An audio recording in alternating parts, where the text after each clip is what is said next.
Hello guys, welcome back to another video. இன்னைக்கு இந்த வீடியோவில் எதை பற்றி பார்க்க போகிறோம்னு சொல்லி பார்த்தீங்கன்னா, நம்ம தொடர் மூவி சீன் 9 தான் இன்னைக்கு வந்து ரியாக்ட் பண்ண போகிறோம். ஏற்கனவே வந்து பார்த்தீங்கன்னா சீன் 8 வரைக்கும் நம்ம ரியாக்ட் பண்ணி அப்லோட் பண்ணியிருக்கோம். பார்க்காதவங்க கண்டிப்பாக விசிட் பண்ணி பாருங்கள். நம்ம லாலட்டனோட பையனை வந்து கொன்னதுக்கு வந்து ஒவ்வொருத்தரும் வந்து பார்த்தீங்கன்னா ரிவெஞ்ச் வந்து எடுத்துக்கிட்டு இருக்காரு. இன்னும் வந்து பார்த்தீங்கன்னா 2 பேர் வந்து பாக்கி இருக்காங்க.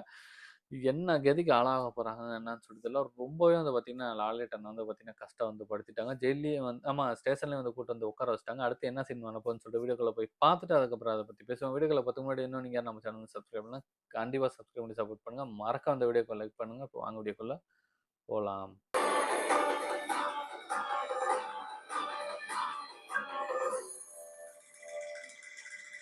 റാന്നി പവി വധക്കേസിലെ പ്രതിയും പവിയുടെ രണ്ടാം അച്ഛനുമായ ഷൺമുഖൻ പോലീസ് കസ്റ്റഡിയിൽ. റാന്നി പെരുന്നാട് ഇൻസ്പെക്ടർ ജോർജ് മാത്തന്റെ നേതൃത്വത്തിലുള്ള സംഘമാണ് കമ്പത്തെ സ്വകാര്യ ലോഡ്ജിൽ നിന്നും പ്രതിയെ പിടികൂടിയത്. മകനെ കാണാനില്ല എന്ന് പറഞ്ഞ് ഷൺമുഖൻ പോലീസിൽ നൽകിയ പരാതിയിൽ സംശയം തോന്നി നടത്തിയ അന്വേഷണമാണ് സംശയങ്ങൾ പവിയുടെ അമ്മ ലളിതയിലേക്കും തുടർന്ന് രണ്ടാം അച്ഛൻ ഷൺമുഖനിലേക്കും എത്തിച്ചത്. പവി തന്റെ മകളെ പലതവണ ലൈംഗികമായി പീഡിപ്പിച്ചിരുന്നുവെന്നും അവർ തമ്മിൽ വഴിവിട്ട ബന്ധമുണ്ട് എന്നുമുള്ള സംശയമാണ് കൊലപാതകത്തിലേക്ക് നയിച്ചതെന്നും പ്രതി കുറ്റം സമ്മതിച്ചു എന്നുമുള്ള സ്ഥിരീകരിക്കാത്ത വാർത്തകൾ പുറത്തു വരുന്നുണ്ട്. എന്താണോ തന്റെ മുഖത്ത് പോലീസുകാർ തല്ലിയതാണോ? എന്താണോ സാറത് പ്രതിയെ കമ്പത്തിൽ നിന്നും പിടിക്കുമ്പോണ്ടായ മുറിവാണ്, പോലീസ് ഇടിച്ചതല്ല. മെഡിക്കൽ റിപ്പോർട്ട് ഉണ്ട് സാർ. ഇതൊക്കെ ഉള്ളതാണ്.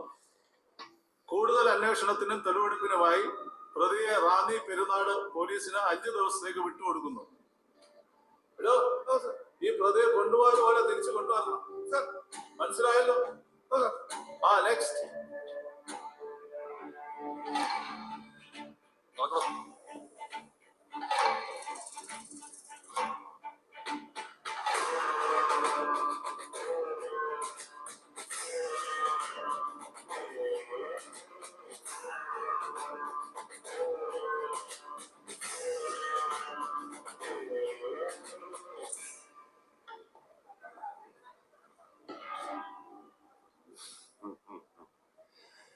ഇത് എന്റെ കഥയാടാ.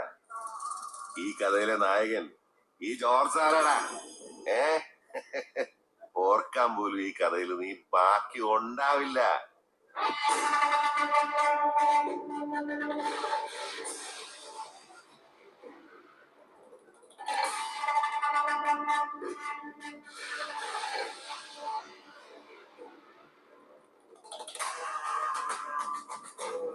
அனத்தா இருக்கு.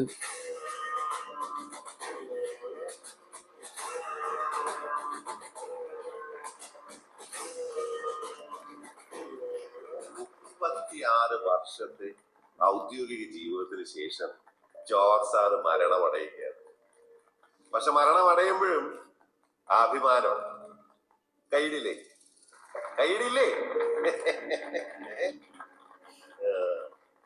സാധാരണക്കാരന്റെ ഒപ്പം നിന്ന് അവന് വേണ്ടി അവന്റെ കൂടെ അവന്റെ തണലായി നിന്നതിന്റെ അഭിമാനം. എല്ലാരും പറയും ഈ ജോർജ് സാർ ഒരു മാന്യനാണ്. എന്താണ് ഈ മാന്യത? ആരാണ് ഈ മാന്യൻ? ആരുമില്ലാത്ത വീട്ടിൽ കുളിമുറി കുറ്റിയിട്ട് ഒറ്റയ്ക്ക് കുളിക്കുന്നവനാണോ മാന്യൻ? അല്ല, അയാൾ കുളിമുറിയിൽ എന്ത് ചെയ്യുന്നു എന്നതിലല്ലേ മാന്യത. എങ്കിൽ ഏത് കുളിമുറിയിലും കുറ്റിയിട്ടും കുറ്റിയിടാതെ ഈ ജോർജ് സാറ് കുളിക്കും.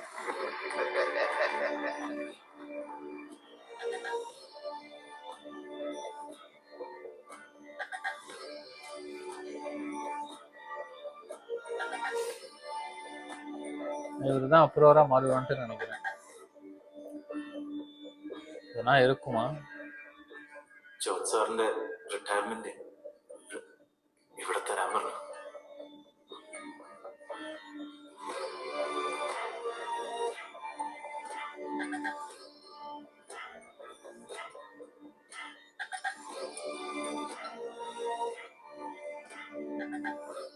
സ്വന്തം അമ്മയെ തല്ലിയാലും 2-3 ഭക്ഷണമുള്ള കോണാത്തിലെ നാട് ബൂമറാങ് പോലെ കറങ്ങി വരും നമ്മുടെ തലക്ക് വേണ്ട. ഇന്ന് രാത്രി കോട്ടയം ക്യാമ്പിൽ നിന്ന് 5-6 പോലീസുകാർ നമ്മുടെ സ്റ്റേഷനിൽ കയറും. നീ അവിടെ ഉണ്ടാവണം. യൂണിഫോം വേണ്ട.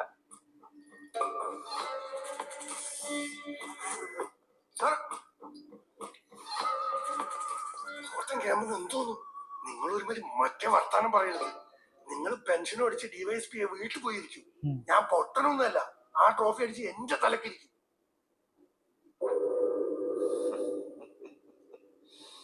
നീ ഒന്ന് ആലോചിച്ച് നോക്കി, എത്ര നാളിങ്ങനെ നീ വാലാട്ടി നടക്കും? നിന്റെ തോളത്തെ മഴയുടെ കുറച്ച് കാലം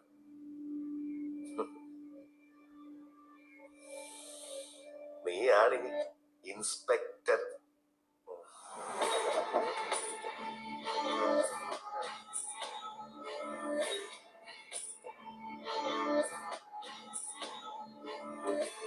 എസ് പിന്റെ കോൾ ഉണ്ടായിരുന്നു. നൈറ്റ് മുഴുവൻ ടൗണിൽ പെട്രോളിംഗ് വേണമെന്ന് പറഞ്ഞു. അനുപ സി എന്റെ ജീപ്പ് എടുത്തോ. ചെല്ലേ സർ. പോകോ. സർ.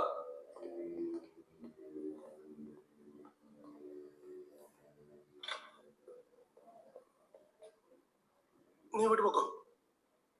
സുധീഷ് ഒന്ന് ഇവിടെ വീട്ടിൽ കൊണ്ടാക്കും. എന്നാലും ഞാൻ വിളിച്ചോളാം. എന്നല്ല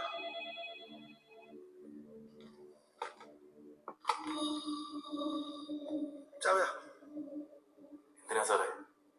ആടാ.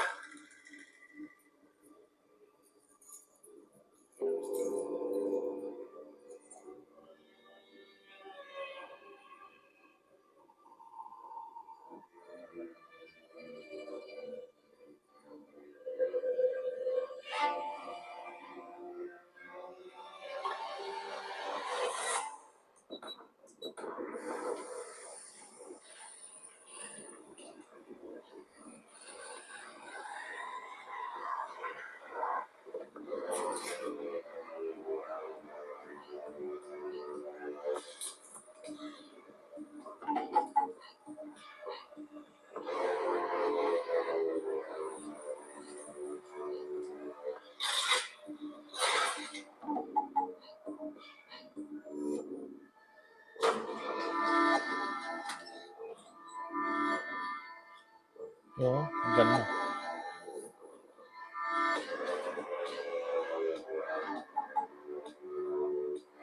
സംഭവം റെഡി.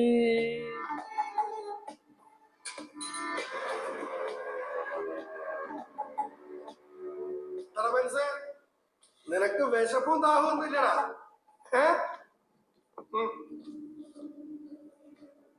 നിന്റെ സമയം എടുത്തല്ലടാ കഴിവേറി. നീ ഞങ്ങളുടെ വാരിക്കുഴിയിൽ വീണ ഒറ്റയാനല്ലടാ. നിന്റെ ദാഹവും വിശപ്പും ഒക്കെ എന്താന്ന് ഞങ്ങൾക്ക് നന്നായിട്ട് അറിയടാ. അയ്യോ, ചരിയും മുന്നേ നീ ഇതും കൂടി കേട്ടോ. നിന്റെ മകൻ എന്താ പറ്റിയെന്ന്.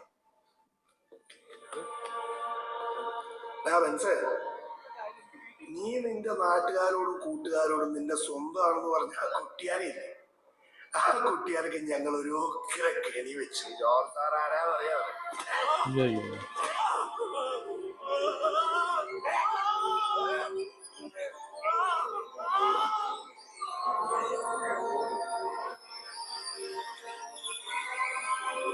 ചാകാൻ തയ്യാറായി ഒരുത്തൻ കെണിയിലേക്ക് കയറി വന്നതാണ്. കൊല്ലണം. കൊന്നു. കാട്ടിലെ രാജാവല്ലടാ കൊന്നത്. കാട് മുഴുവൻ കൂടെ നിന്നു. കളം നിനക്കെതിരാണല്ലോ മനസ്സായി. ഞങ്ങൾ കൊന്നത് രാജാവ് നിന്നെ കൊണ്ട് തന്നെ തീറ്റിച്ചു. ഇനിയിപ്പോ ആ ആനക്കുട്ടിക്ക് വേണ്ടി ഏതൊറ്റക്കൊമ്പം വന്നാലും കൊല്ലും.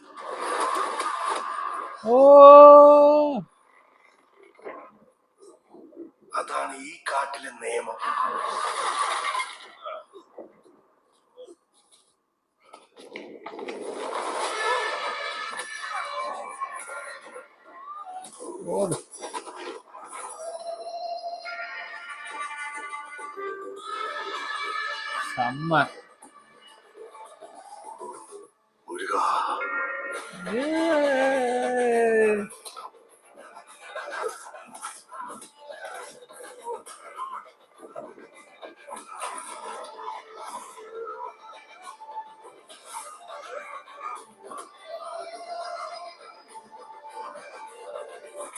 ஓ!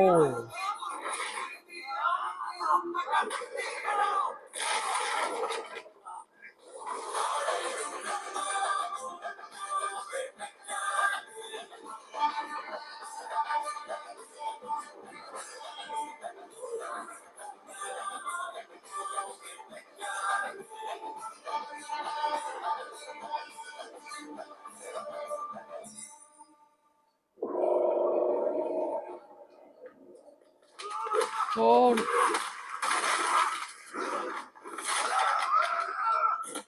ஏதோ வச்சு குடுத்துருக்காரு. ஓ!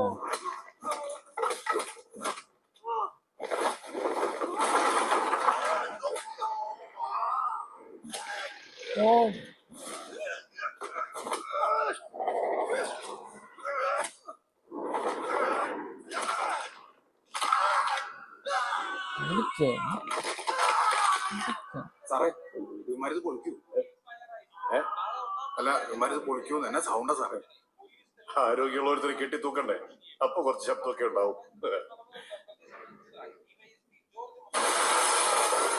ഓ!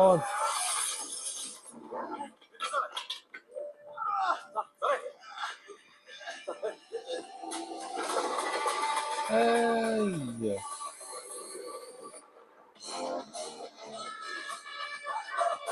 சரியான சீன்.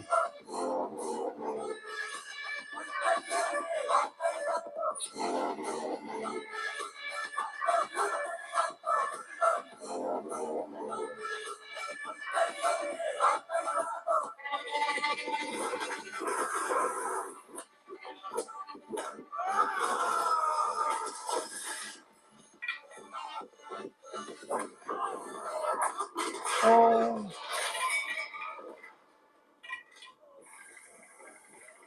നീ ഇവിടെ ഇറങ്ങിക്കോ. എന്താ സാറേ? ഇവരൊന്ന് ബസ് സ്റ്റാൻഡിലാക്കിയത്.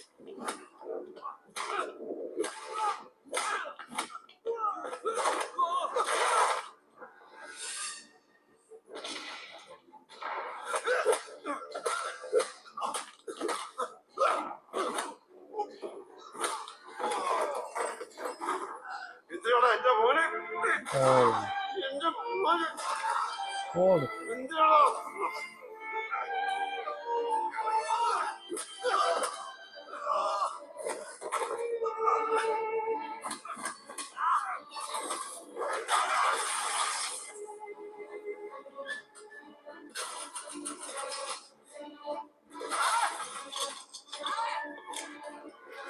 ஐயோ!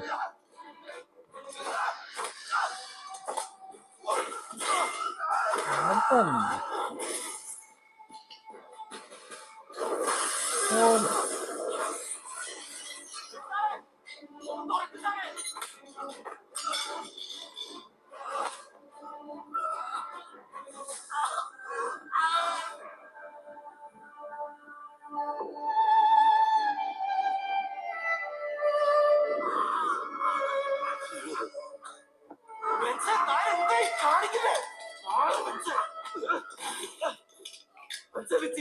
ഞാൻ പറയുന്നത് കേക്ക്. നിന്റെ ഒക്കെ കൂട്ടത്തോട് പറഞ്ഞേരെ, ഒറ്റ വീട്ടിൽ കാട് കയറിയുന്നു.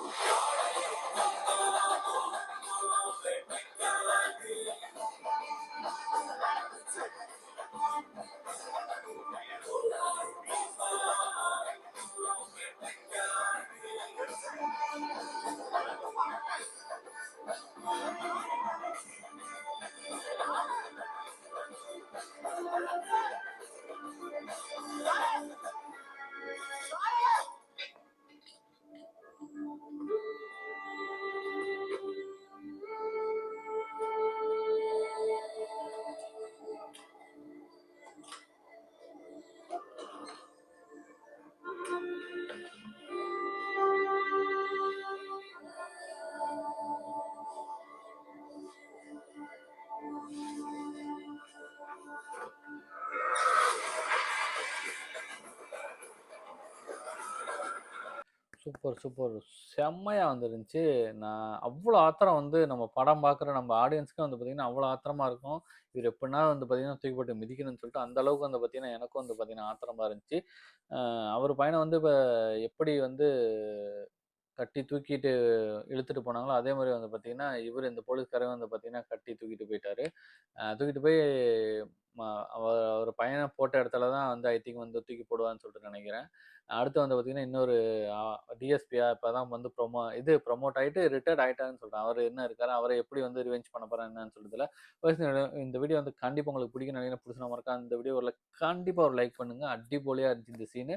அது அந்த வந்து பார்த்தீங்கன்னா ஸ்டேஷனில் வந்து இது எப்படி ஃபைட் சீன் வந்து பார்த்தீங்கன்னா பூஸ் பம்ப்ஸ் வேற மாதிரி இருந்துச்சு. அதுக்கு தகுந்த மாதிரி அந்த தீமும் அல்டிமேட்டாக இருந்துச்சு. கண்டிப்பாக அந்த வீடியோ பிடிக்கும். லைக் பண்ணிட்டு சப்ஸ்கிரைப் பண்ணிட்டு இது போல் நல்ல வீடியோ நம்ம நெக்ஸ்ட் சந்திப்போம். பாய்.